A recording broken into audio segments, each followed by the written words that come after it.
let me connect this with the problem of birth and death, which puzzles people enormously, of course.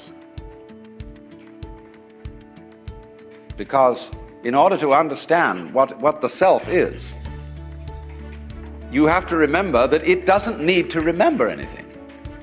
Just like you don't need to know how you work your thyroid gland. So then, when you die, you're not going to have to put up with everlasting non-existence, because that's not an experience. A lot of people are afraid that when they die, they're going to be locked up in a dark room forever. And sort of undergo that. But one of the most interesting things in the world, this is a yoga, this is a way of realization. Try and imagine what it will be like to go to sleep and never wake up. Think about that. Children think about it. It's one of the great wonders of life. What will it be like to go to sleep and never wake up? And if you think long enough about that, something will happen to you. You will find out, among other things, that it'll pose the next question to you.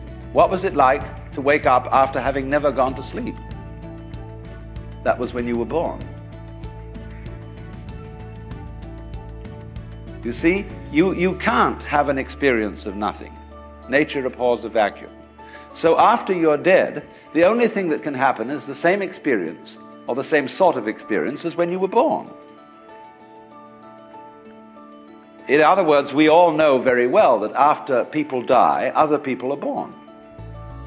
And they're all you. Only you can only experience it one at a time. Everybody is I. You all know you are you. And wheresoever beings exist throughout all galaxies, it doesn't make any difference. You are all of them. And when they come into being, that's you coming into being. You know that very well. Only you don't have to remember the past. In the same way, you don't have to think about how you work your thyroid gland or whatever else it is in your organism. You don't have to know how to shine the sun. You just do it. Like you breathe. Doesn't it really astonish you that you are this fantastically complex thing? And that you're doing all of this and you never had any education in how to do it? You never learned, but you're this miracle? Well, the point is that from a strictly physical, scientific standpoint, this organism is a continuous energy with everything else that's going on. And if I am my foot, I am the sun.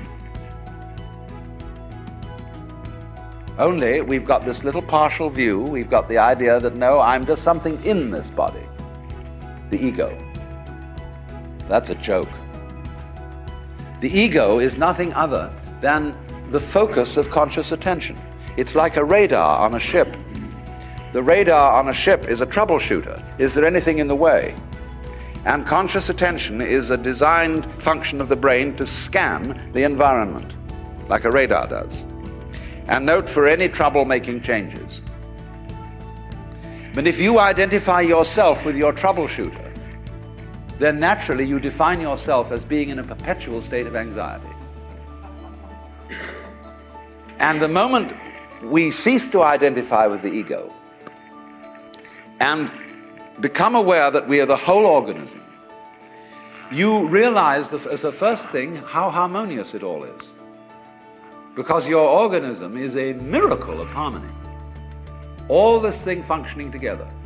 Even those corpuscles and creatures that are fighting each other in the bloodstream and eating each other up. If they weren't doing that, you wouldn't be healthy.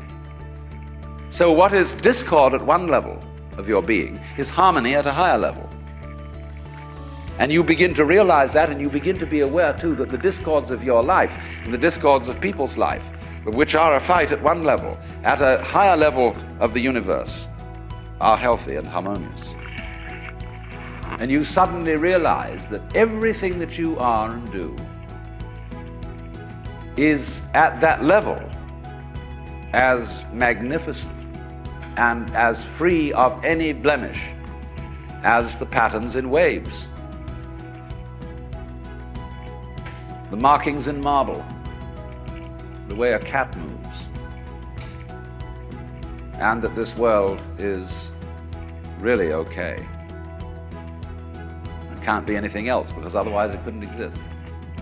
But the reality underneath physical existence, or which really is physical existence, because in my philosophy there's no difference between the physical and the spiritual. These are absolutely out-of-date categories. It's all process. It isn't stuff on the one hand and form on the other. It is pattern. Life is pattern.